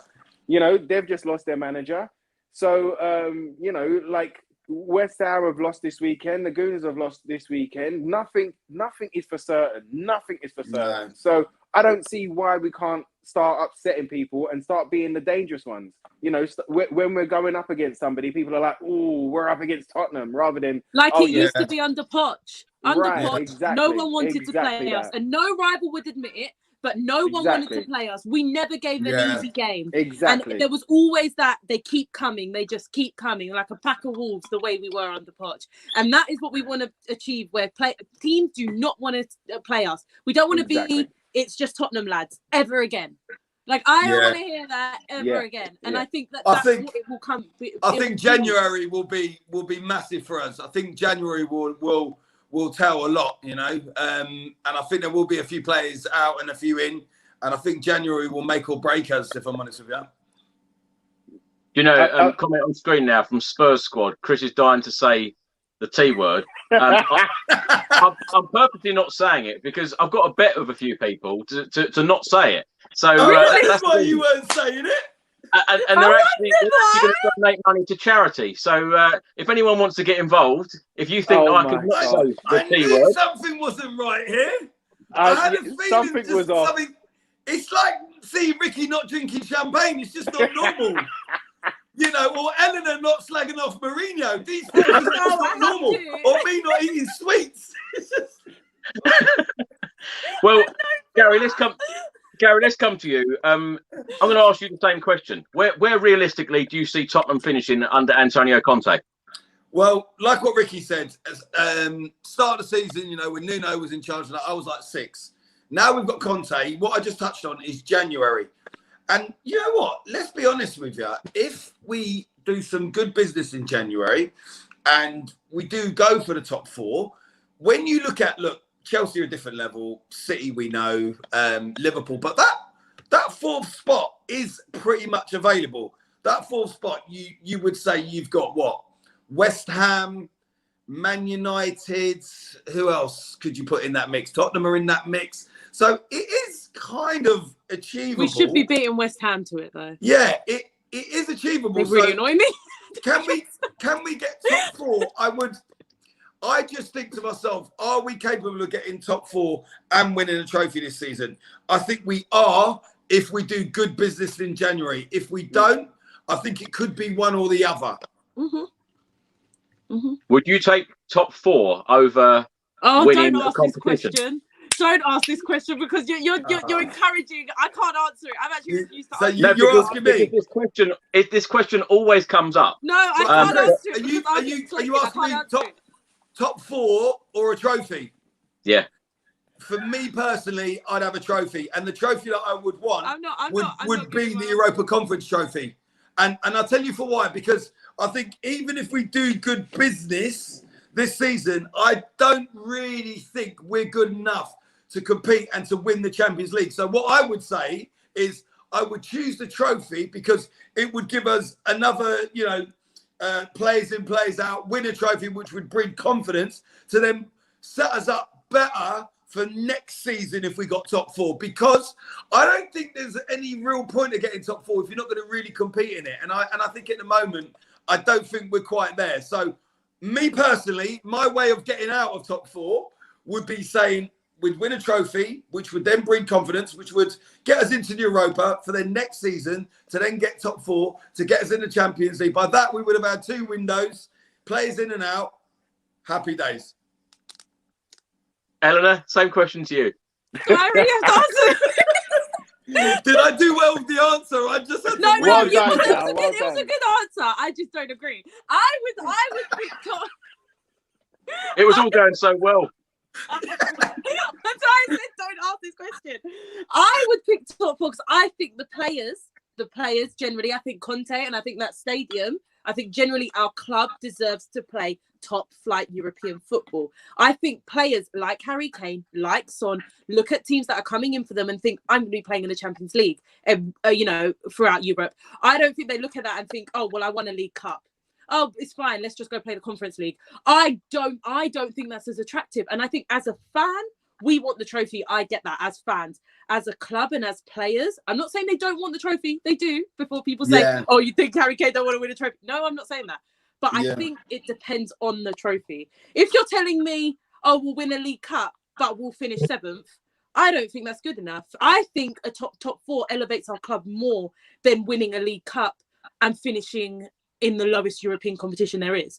So I think even in the Europa, I just think winning, like you look at Arsenal, right? They've won FA Cups throughout this time, right? They've won FA Cups. And we still look at them like we were above, we're the better team, even though they've won FA Cups more recently, because we were in top flight European football year in, year out. But they do throw the FA Cup at us all the time, though, and trophies. Don't forget that. I'm not. The thing is, this is what I'm just saying. I'm using a club that has won a trophy and not been in the top four. Whereas I thought, my club's better than yours. Like, even though they won the FA Cup, I was like, yeah, cool. I still think we're in a better place. And that's because we were finishing in the top flight European football. And I think for me, personally, I think Champions League is massive. For a club like Tottenham, the money we get, the exposure and the attraction for other players and players to stay, like the Harry Kanes and the Sons, I think top four is more important. I can't wait to hear what Ricky and Chris say. But wait, I'm not going to sit here and knock it if we win a trophy and don't get top four. There's a difference between being upset about it and just saying what I think helps us more. Yeah. Well, I just want success. Go on. I want success, and I think Antonio Conte is the man to bring it, and that's why I'm so excited about this appointment, and that's probably why on all these videos that I've done in the last couple of weeks, my smile hasn't been removed from my face because Conte is the man, and I think he proved that today. Now, let's get on to the last question of tonight. Hang on, Green asked Ricky. I thought I got Sorry, away Ricky. with it. No, you didn't. Sorry, Ricky. Go on. He's not getting out of this, mate. Come on. I thought I got out of that one, man. No. Oh, damn it. Well, you know what? I think a trophy means more to everyone right now, and I don't want to talk about it in big or small, comparison. Why do you keep going about sizes of trophies, Ricky? It don't matter about the size. We'll take anything. Well, it's because they Paratici mentioned it not last week or the week before, where he was like, I don't know this kind of comparison between small and big trophies, and I think we've all kind of like gone on about like the Conference League or the League Cup. I don't care right now. I think to get that monkey off our back, to kind of put some of these demons to bed, to kind of build on a platform of success, I think a trophy is like mightily important, not only for the solidity and the togetherness of the squad, but of the fans too, and I think that will excite us so much going into next season with a summer under Conte's belt, with two transfer windows under his belt. I think the sky could be the limit next year, and especially if we go into next year on the back of winning a trophy. So that's why I think that this year the trophy is definitely more important. I totally agree with Elena though about the top four and the prestige of it and what it brings to our club, money, what players we can attract. Yeah, I agree as well. Yeah. I think Conte can attract those players, and I think Paratici can attract those players. And I think if we've won something and we look like we're going in the right direction, I think that all of the things that we want can still come in, and we can still progress and kick. I get that. No, I'm not arguing it. I get it. So, what about you, Chris? I want it all. I want top four. I want top four, and I would like. That's never going to happen being a Spurs fan, mate. But do you know what it is? I would like all of the players to win medals. So that's what I want to happen. Well, but you know what it is? For me, all I will say is, which I totally agree with, I think when under Conte it's a different kind of question, whereas under Jose we knew it wasn't going to be a long-term love affair. And obviously we know Conte's not, but he's not setting us up just for the short term. I think he's setting us up to achieve more throughout the long term. So when people ask me that question under Jose, I think it was a different situation. We're selling our souls for a League Cup. That's the way I saw it. Whereas under Conte, I think it's different. As Ricky has just explained, which I genuinely agree with, if it was to win a trophy this season, it will set us up to do top four and a trophy next season. Whereas under Jose, we won a League Cup. I felt like we'll crash and burn after that. And I think I think it does depend on the manager. So I think the fact that Conte is here, I do think that question does change because, the long term is different. I think the long term is different under Conte, where it is under Jose, it wasn't like that. And that's why I think it does change. It does make a difference as to who you've got in charge as to that question, because Jose for me was selling our souls for the smallest trophy, and then we'd be very much in a very bad place after him, which he showed he did just by getting us to the final. So I think it does change for the manager you're talking about. I think under Conte, we're setting ourselves up for long-term success. Maybe not under him or maybe under him. It depends on what we do. But I do think he's not going to leave us in a very bad place after him. So I think that question does change its answer. Do you know what I mean? Yeah. Because I can't not slate Jose, so it has to be done. Eleanor, let's start with you on the last question of tonight. Let's talk about Tottenham's week coming up. Mura in the Europa Conference League on Thursday night, and then Burnley away in the Premier League on Sunday. How do you think that Tottenham will get on, and what do you think Antonio Conte will do? Because, of course, we have seen last season under Jose Mourinho, he made a number of changes in the Europa League. We have seen this season so far, Nuno Espirito Santo making lots of changes. The whole 11 changed. That was mad. But then, of course, in Antonio Conte's first game only a couple of weeks ago against Vitesse Arnhem, it was the full strength 11. What do you think he will do on Thursday? I think he'll be a mixture. I think you'll make some changes, but have some experienced players in the squad as well. I think you need some experienced players on the pitch because you just have 11 changes. They don't have any chemistry. It's just doesn't work. So I think there will be some leaders. But I do think there will be some experienced players and some non, some like changes. I think we'll be all right. I think we should win that game. I think we'll be fine. I think against Burnley it's going to be hard. We all know playing Burnley's not easy, but the way that they defend, it's always about breaking them down. Probably a very scruffy game, 1-0. But I think we do have the mentality to get through it. So I think we will make some changes, but I do think he likes to keep fitness up. So even if he does play a lot of the same players, it's because he's trying to get them with that fitness that they can do that. Like you can play twice a week. I don't know what you're complaining about. And I think that's the way he wants them to play. Because what I've read on his training sessions, they're very much fitness based. Everything is about them being fit. And I think that's the main thing for him. So he won't see a problem in playing 6 players that played today to play and then play again. That's what he wants. He wants to be able to pick. If you're fit and you can play, he doesn't want to have to make a change. Obviously, injuries are different and, you don't want to get injured. But I do think what he thrives off is fitness. And I think he wants players to be available to play twice a week. Not the whole 11, but I do think he will want, maybe to have Kane up there, get him some goals, get his confidence up, or have Sonny in the team, because Sonny didn't have a good game. He wants to be able to do that. So for me, I think we'll see a mixture, but I do think we'll be all right in both, hopefully. Hopefully. Eleanor, just going back to that about the training sessions, Eric Dyer in a very recent interview stated that if the players that were still at Spurs under Pochettino, they will know how hard these sessions are now under Antonio Conte. Yeah. How on earth can 2 professional managers, i.e. Jose Mourinho has been there, done it, got the T-shirt, won everything, in the land, Nuno Espirito Santo as well. Why do you think the fitness levels went down so dramatically? Because Jose did this at United. He ruined their fitness at United. Hence, when Oli came in, he had to fix that, which is a known fact, by the way. It's not just my agenda. He genuinely ruined the fitness at United. Didn't use the technology needed. I don't know what he did at Tottenham, but at United, he refused to use the science technology to show when players are unfit and whatever. His fitness regime is awful. Nuno, apparently, I don't know. Obviously, this is what I've read. I don't know what's true, what's not true. But we do know Royale did tweet about this. Nuno spoke in Portuguese most of the time to the players. Royale literally tweeted it the other day. I don't think that's creating, I think their fitness level, they didn't really know what to do. I don't think they really understood what they were doing under Nuno. So with Nuno, I think it's a free hit. They genuinely didn't know what to do. Whereas under Jose, recent times have shown this is what he does. He ruins your team's fitness. So I'm not saying, back in the day he used to do that, but nowadays, I don't know what it is, don't know why it's changed, but he ruined your team's fitness. And Conte's come in twice now, he did it at Chelsea, he had to bring up their fitness, and he's doing it at Tottenham, where it's going to take a slower process, but he is going to build up our fitness. And I think that's the key thing for Conte. What Conte wants is fitness. And I think the fact that we've had 2 managers, one that is known to ruin fitness at the end of his reign, and the other one didn't really know how to fix it. I think he was out of his depth in how bad the situation was. I also think the fact that he didn't speak the language to most of the players didn't help. I just don't think he managed to build up their fitness. So it's just been a prolonged effect from the Jose time. So I think that now it's just going to take a little bit of time for Conte to bring their fitness up. You know, we know he's changed the sauces.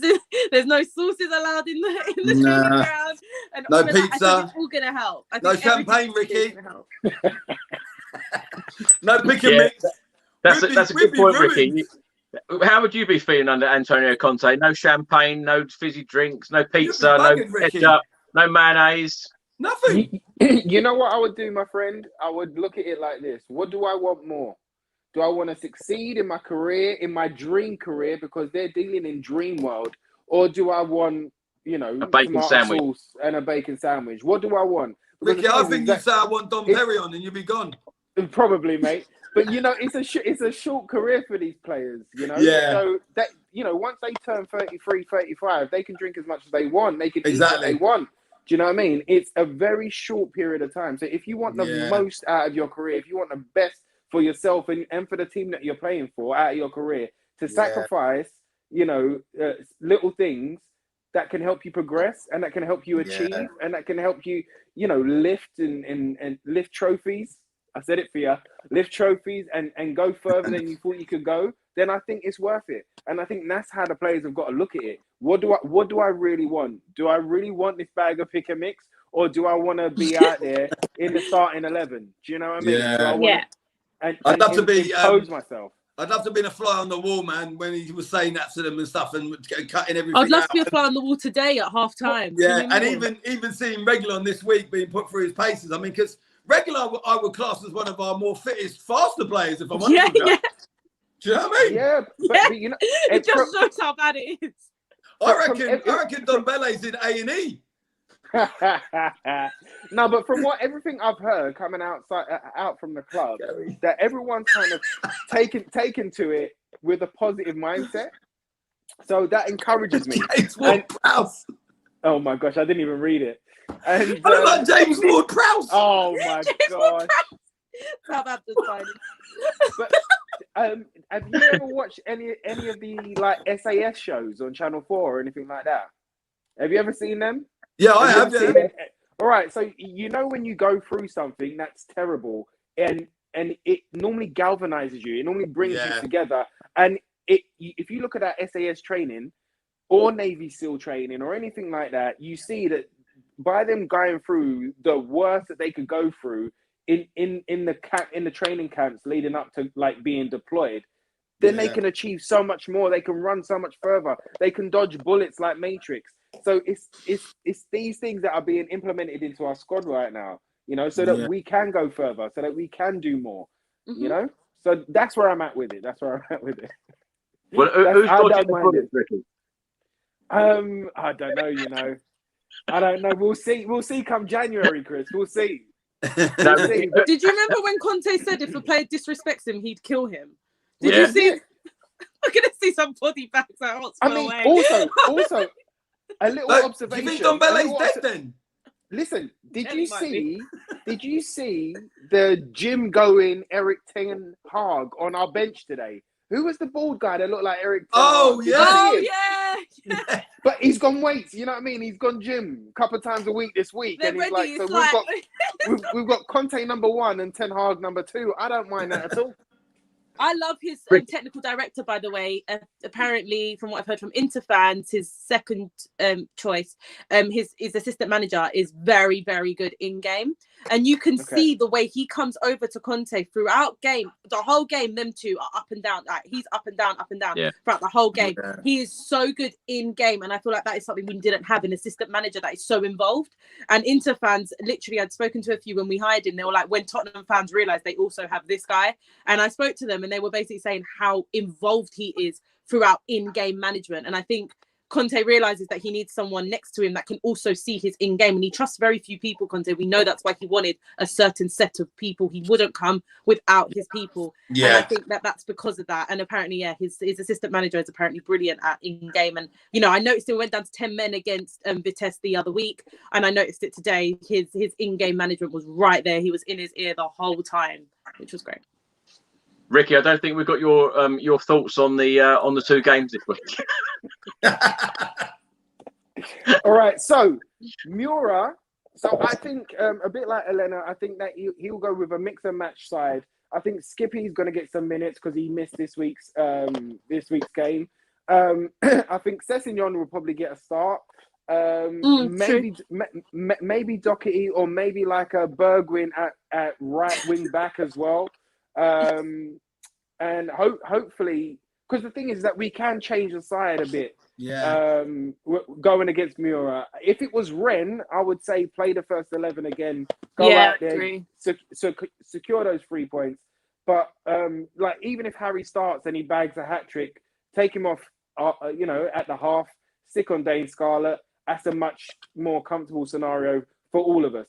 So I think it will be a mix and match. I think a couple of players that haven't got their starts will get a start, because I know previously, pre-Conte, I was saying it's step-up season. Well, right now, I think it's audition season. I think everybody's on an audition. Everybody's on trial. So it's like you either step up or you ship out. Do you know what I mean? So I see a big win on Thursday, Mura. Thursday, and I see another win against Burnley, a battling one. I don't think we're going to concede. I'm going to say 2-0.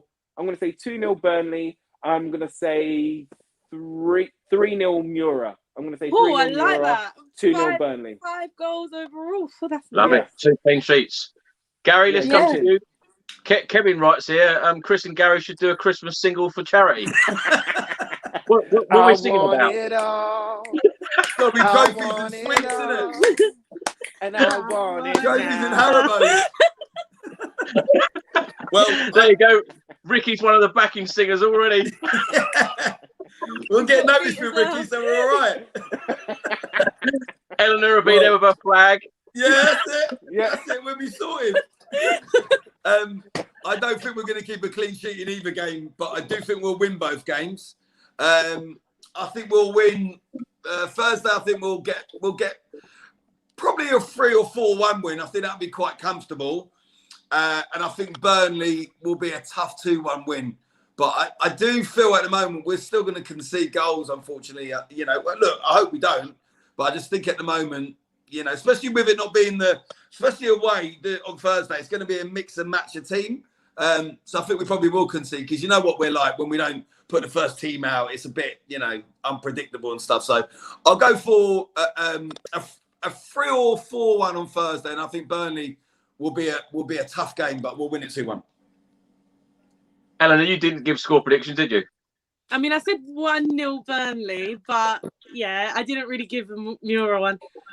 I'm going to go 3-1. I think we might concede, but I think we'll be comfortable. Yeah. I'm going to go 4-0 on Thursday night, and I'm going to go for a 2-1 for a 2-1 away with Burnley. I like it. All right. Well, I like that. With Antonio Conte obviously suited and booted again and looking. Can he just stay in his suit? Because I love it. Sorry, absolutely brilliant. Eleanor, thanks so much for joining us tonight, and tell everyone where they can find you on YouTube.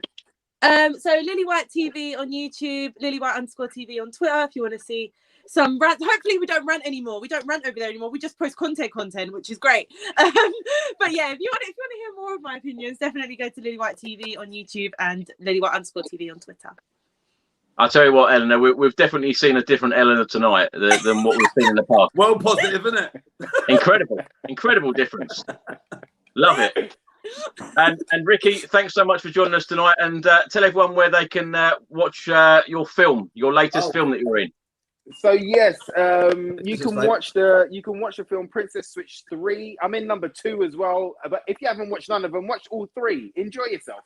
But it's all on Netflix right now. So it's the Princess Switch 3 that has just come out, and you can find me at Ricky J Norwood on Twitter. I've got the blue tick there.